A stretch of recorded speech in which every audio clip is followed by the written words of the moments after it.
Hello, welcome to The Relief of Impact, a indie horror narrative story game. I'm going to read it here. I mean, like, I'm doing desktop sharing, so you guys can read this too. So it's things to note. This game contains descriptions of violence. Use caution. Much of the game is based on my own experience with sleep paralysis. Tested browsers Chrome and Safari. I'm on Chrome. Best played with headphones in a dark room. I can't do the dark room bit, but I mean, I'm not going to get scared. You guys can watch this in a dark room. It might help. Full screen is best. Yep, and all the artwork was drawn with my laptop trackpad. Holy shit, really? Okay. Let's see what it looks like. About ghoulnoise. My name is Priscilla.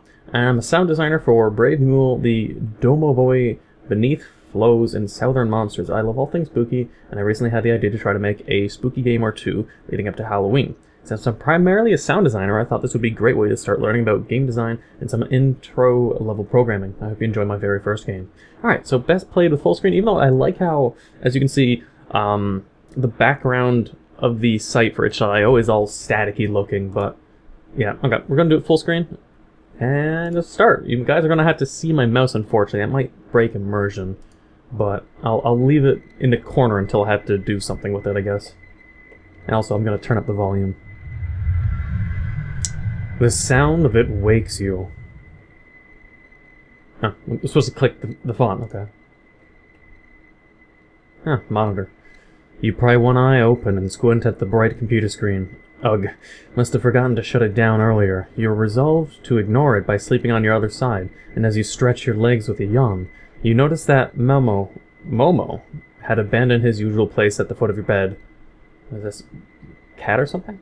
Oh, the cat. Mama's melancholy little yowler.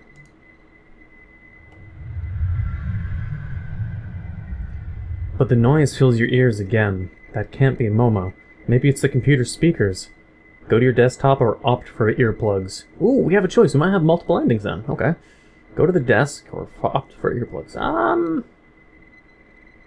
A noise that's happening from the computer and it's something spooky, so I'm gonna go to my desk and turn off the shit. Like, seriously. You're going to have trouble falling asleep again if you don't eliminate whatever this sound is, so you wipe the drool from the corner of your mouth and roll out of bed. Your second-hand desk chair creaks as you settle into it. Oh, balance scale. And a little teddy. Your half-assed project on the importance of balance and scale in design is still up. This class is an abysmal waste of everyone's time. Even the teacher knows their class is full of people just fulfilling graduation requirements. It's created a vicious cycle of disinterest. You blink at the screen until you finally remember why you dragged your tired ass out of bed and start trying to find the source of that sound.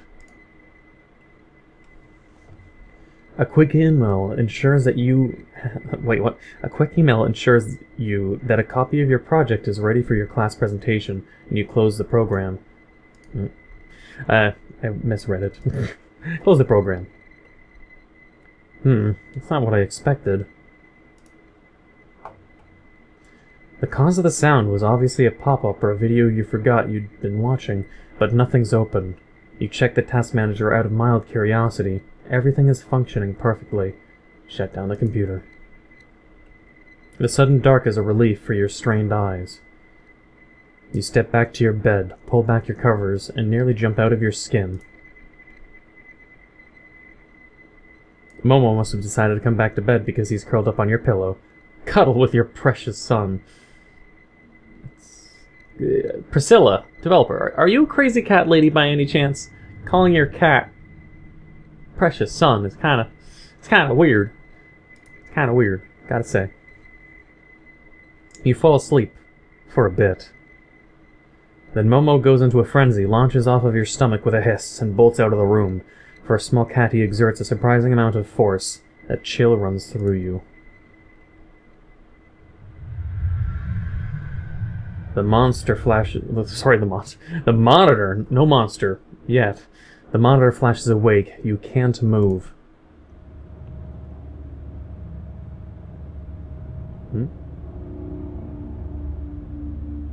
Some kind of skull?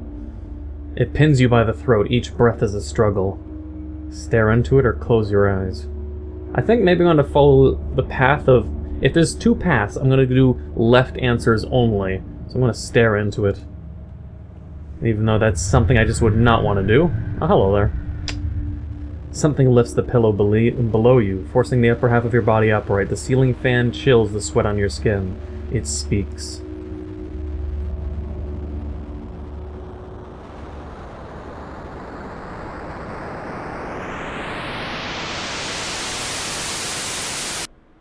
No words but sounds. Electric in nature, violence communicated in a flash. It wants to kill you, it wants to devour you. It lurches at your face and rips the pillow out from under your head. You drop, but the bed doesn't break your fall. You keep falling. I gotta not also right-click. You guys probably see the right-click fucking shit. I have heavy hands. I keep pushing buttons when I shouldn't. I gotta, like, keep the fingers away from the left and right mouse button. You keep falling. A cannonball drops onto your stomach, forcing you into the nothingness. Your teeth creak as you grind them together. Every cell in your body vibrates with fear as you plummet. You brace yourself. But the relief of impact doesn't come. The force of falling is unbearable.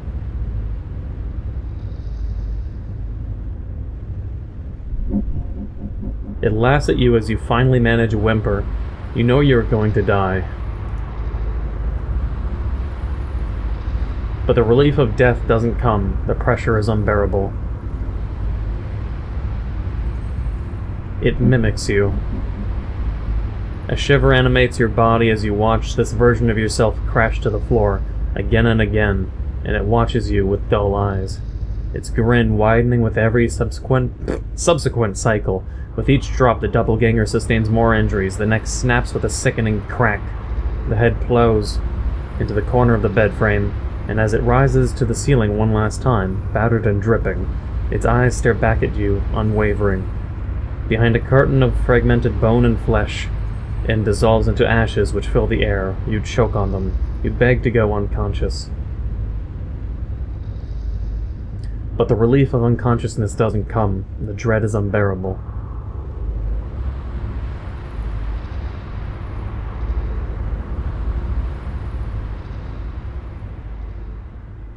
Your head collides against the mattress and the resulting whiplash drives a sharp pain down your neck.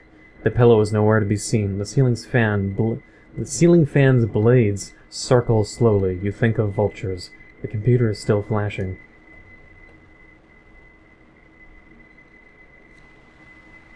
You count down slowly from 5.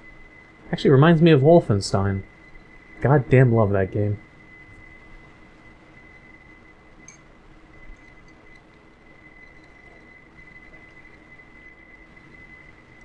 Oh, god damn, that's good coffee. I can move again. It's just a nightmare. I haven't been sleeping enough. This stupid computer is just updating. Yeah. You know, Windows 10 update. A nightmare for fucking everyone. Go to it. Oh, wasn't that convenient? And there you are! You fall to your knees and crawl onto the desk to unplug the computer. The power cord resists unnaturally. It takes all the strength you can muster to yank it out from the wall. Liquid seeps from the outlet and begins to puddle on the floor. The outlets are crying! Aw. Back away. Your legs give out, and you collapse into the chair. How can it keep going? Your legs... Wait, how can it keep going? How long can I keep falling? Vice-like hands hold your head in place. You succumb to the exhaustion. And you stare. Your eyes dry. Your eyes are dry, but you don't want to blink. You might miss it. The impact. I sort of get what it's going with in terms of impact, because usually when you say, when you're falling to your death, they say one of the scariest things wouldn't be the fact that you're falling to your death, but the unknowing nature of when are you going to hit impact. Like, say you're falling to your death, your back going towards it, and you close your eyes, the fear would be, how long am I going to be closing my eyes until the impact, until that sudden moment of death? It's sort of similar to if someone has a gun to your head, and you don't know when they're going to pull the trigger, and they have the gun to your head, and they say, I'm going to kill you, and I'm not going to tell you when I'm going to do it. So you have to sit there, paranoid, wondering when is he going to pull the trigger, and you're left there fearful. Similar thing. So usually people want to know when it's going to be happening, or they want to be in control of when it happens so they can just do it and know this is going to be the moment of impact.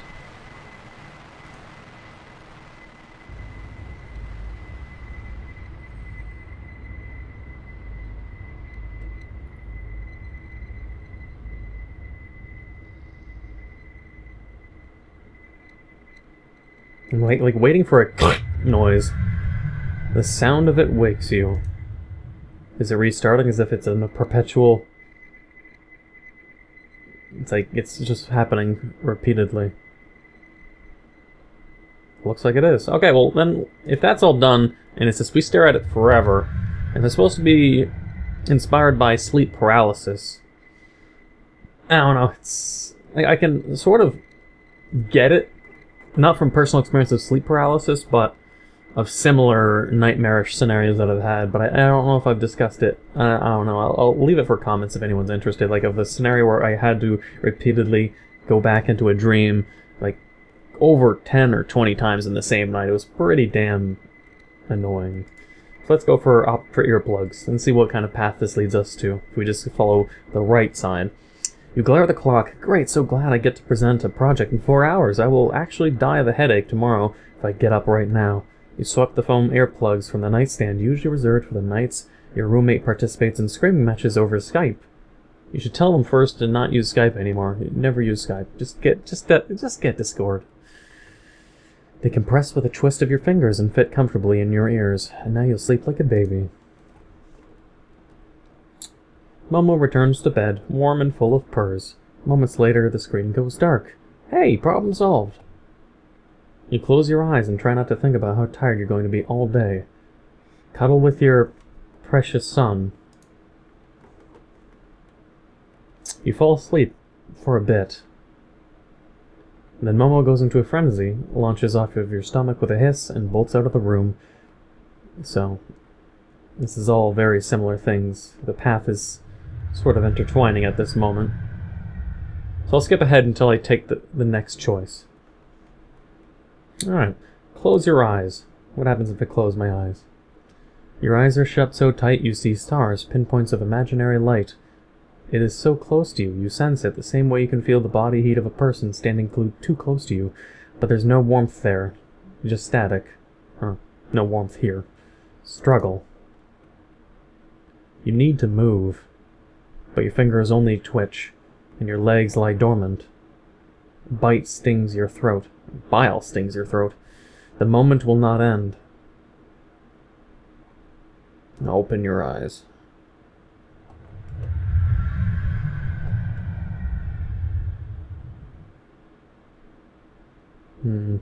Seems to be much of the same, so I'm going to go ahead even more to see if it ends or something else happens. If not, I'm just gonna end it, so. Alright, so I'm back, and nothing else happens. So the two selections of go to the monitor or, what was it? Go to the monitor or earplugs, and a second choice of stare or not to stare doesn't really give much of a resulting difference. It just leads up to the same thing. It's just one extra panel of differences, and then it goes back to the main linear path of the ending, which is perpetual in a cycle that never ends, basically. So this is the end of the game. I hope you enjoyed this narrative adventure. Also, I'm going to move the mouse so it's not annoying. Or I'm just gonna add a black block to cover it so you never really see the mouse until very few moments. So hopefully you enjoyed. If you did, please leave a like, comment, hit that subscribe button, become a subscriber. And if you want to see more of these kinds of narrative indie horrors, do take note. I am very picky when it comes to what I have to read. If there's a game that's way too much reading, I don't know if I'd do it. It just depends on the theme. Like this one I like, for instance, because It's not a lot of reading. It's not word vomit. It's just enough to give a theme, a narrative, a story, and have it quickly end. Rather than what maybe other people try to give me of like a game that is like an RPG, colorful game, or some kind of Yandir simulator, and it's just word vomit for 20-part series. I don't want to do that. So outside that, yeah. Hope you enjoyed it. If you did, please leave a comment. Tell me what you liked about this, or if you've had similar experiences or similar nightmares, or if you also suffer from sleep paralysis of any sort of time. Outside of that, and hit of course the bell down below for notifications on my videos. And until the next time, let's take a stroll in the house. All right, let's see. I'm expecting a jump scare, so I'm preparing myself for the.